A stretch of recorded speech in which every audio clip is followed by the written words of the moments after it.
खुलुमबाय जोंनि बर' हारिनि गासिबो रायजो राजाफोरखौ जोंनि बर' हारिनि बिएम सोदोब चेनेलाव गोसो गोथारै बरायनाय थाबाय आरो जोंनि बर' हारिनि आदै मादै आदाबा जोंनि फंबाय बिनानावमोन लोगोसे बर' हारिनि आंगो लोगोफोर नोंथांमोननिफ्राय आं गोसो गोरबोयै आशीर्बाद लुबैयो आरो लोगोसे बे बाथ्राखौबो बुंगोन आं नोंथांमोननि सिगाङावहाय नोंथांमोना माबोरै दङ कमेन्ट खालामनानै खोन्थाबानो जाबाय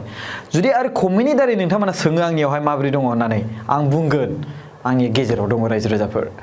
आरो लोगोसे आं बेखौबो बुंगोन रायजो राजाफोर हेपि रंजालि मागो फोरबो बे समावहाय बेलागुर सावनायनि सम आरो मागोआवहाय फिथा एन्थाब जानाय फिथा लावदुम जानाय फिथा सिथाव जानाय बाट आंहाथ' बहानिफ्राय मोनजाबावगोन आं बेखौ मिथिला एनिवे ठीक है स' नोंथांमोना बे मागो फोरबोआवहाय मोजां मोजां रंजा आरो बारा जुमाय लोंनाङा आंनिफ्राय जास्ट नोंथांमोननिफ्राय रिक्वेस्ट आरोना आर'जलाइ बिलाइ आरो बे आंनिफ्राय आंनि आर'जलाइ बिलाइ होनना साननानै ला स' लोगोफोर दिनै आंनि भिडिअ बानायनायनि खारना जाबाय बिटिआर फाउन्डेसन नैबे बाथ्राखौ लानानै 10 फेब्रुवारि 2003 मायथाइयाव जादोंमोन बिटिसि एकर्ड आरो 27 जानुवारि 2020 मायथाइयाव जादों बिटिआर एकर्ड स' बिनि बागै जोङो बाथ्राखौ सावरायगोन आरो बिटिआरनि सिङाव थानाय रायजो आरो बिटिआरनि सिङाव थानाय बिटिआरनि बाहेरानि रायजो स' मैयासो मोनसे बाथ्रा जों नुनो मोन्दों फेसबुकआवहाय पस्ट खालामनाय नुनो मोन्दों जोंनि बिटिआरनि गाहाय मावफुंगिरि मिस्टार प्रमद बर' सारनि स' बिथाङा बै नोंथांमोना मिथियोना बे कारिगाव थांनाय कारिगाव नैबे क'क्राझार थांनाय कारिगाव ओरै डाइरेक्टलि रामपुर बिलथिंबो थाङो नङा होमबा स' बे कारिगाव बेयाव मोनसे टिनाल सिस्टेम दङ बे सक दङ नङा होमबा स' बेयावहाय माखासे आइजोफ्रा नारें खमला फानो आं बेनि नारें खमलाखौबो जाबाय गोबां गोदै बिथांमोना बरपेटानिफ्राय लाबोय जाहैदों मिथिबायना स' बेयावहाय जाय फाननाय आइजोफोर दङ बिथांमोननो साथा गेदेर गेदेर माने होनानै होदों गिफ्ट स्मल गिफ्ट होनानै होदों जा जों बिटिआरनि गाहाय मावफुंगिरि मिस्टार प्रमद बर' सारा आं सावगारियाव नोंथांमोननि सिगाङाव देखायना होगोन नोंथांमोना नायबानो जाबाय स' बिथाङा आइजोफोरनि प्रटेक्सननि थाखाय बे मोनसे साया थिग बेबायदिनो जेरै बैसोर नारें खमला फानग्रा सुबुंफोरनो जेरै साया होदों बेबायदिनो थिग जोंनि बिटिआरनि सिङाव थानाय रायजो राजाफोर बिटिआरनि बाहेरायाव थानाय रायजो राजाफोरनि सायावबो साया बेबायदिनो होगोन होननानै जों मिजिंथियो स' बे मोनसे जागायनाय बे मोनसे जास्ट स्टार्टिं आरो सोरबा बुंदों बे बिटिआरनि स्किमनि दारै होदों ना बिटिआर जोंहा प्रमद बर' सारा गावनि पकेटनिफ्राय होदों बेखौ मुनमुन ब्रह्म बिथाङाबो कुइसन खालामदोंमोन इट्स अके दे जाबाय बिनि गेजेराव आं बे बाथ्राखौ बुंगोन कि थांनाय 2003 मायथाइ आरो 10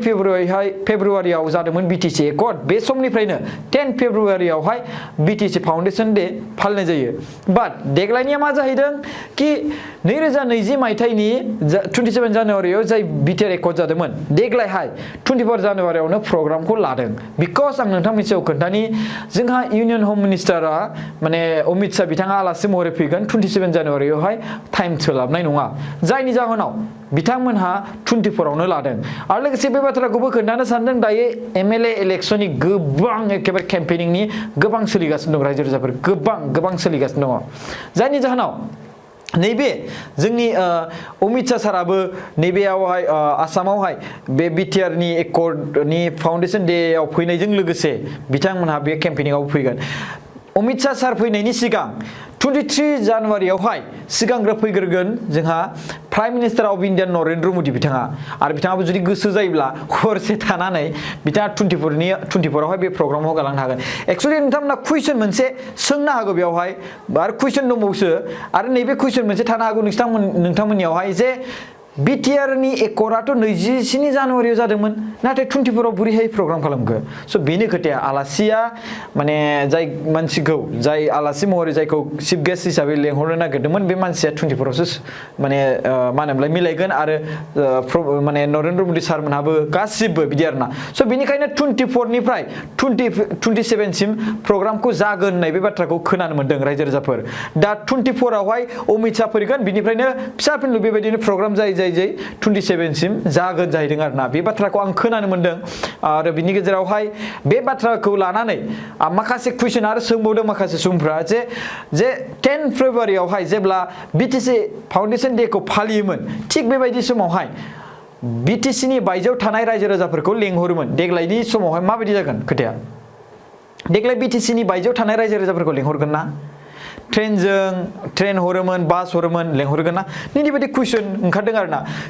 लेंहरनायाव नैबिदिबो जानो हागौ जे दायो गोदान सरकार फुन्जि बारा गैया स' बिनि थाखाय लेंहरनो हानायबो जानाय नङा दां बेबायदिबो मोनसे कुइसन जानांगौ जुदि हायाब्ला आरो दा मोनसे खोथा जायफोर जेसेबांखिनि रायजो राजाफ्रा फैनो हायो बेयाव फैनानै रंजाफैबानो जाबाय आंबो बारा मोनथिजोबा बिनि गेजेरावहाय जे बिटिआरनि फाउन्डेसन डेआवहाय बिटिआरनि बाहेरनि रायजो राजाफोरखौ लेंहरदों लेंहराखै आंबो मोनथिया आरोना बारा स' बेवहाय बेनो कुइसना नोंथांमोननि कुइसन सोंनाया कि बिटिआर फाउन्डेसन डेखौ 24 जानुवारियावहाय खालामदों नामा आरो लोगोसे बिटिआरनि बायजोनि रायजो राजाफोरखौ मा होनोमोनलाय लेंहरदों नामा ना लेंहराखै स' बेनि खोथाया कि आंबो मोनथिया बिटिआरनि बायजोनि रायजो राजाफोरखौ लेंहरदों ना लेंहराखै आरो लोगोसे बिटिआरनि फाउन्डेसन डे हिसाबै 27 जानुवारियानो जागोन बाट 24 आवहाय मोनसे प्रग्राम लादों जाय अमित शाह बिथाङा फैगोन बाट अमित शाह बिथाङा फैनायनि खारनानो जाहैबाय कि बिटिआर फाउन्डेसन डे खौ फालिनो थाखाय बाट 27 जानुवारियाव बिथाङा सोलाबा जाहैदों बेनो आरो खोथाया थेंक इउ स' माच आरो लोगोसे बे रंजालि मागो फोरबोआव नोंथांमोना मोजाङै रंजाबानो जाबाय बेलागुर सावबानो जाबाय आरो जुदि लेंहरनो गोसोबा आंखौ लेंहरनो हागोन आंबो थांगोन फ्रि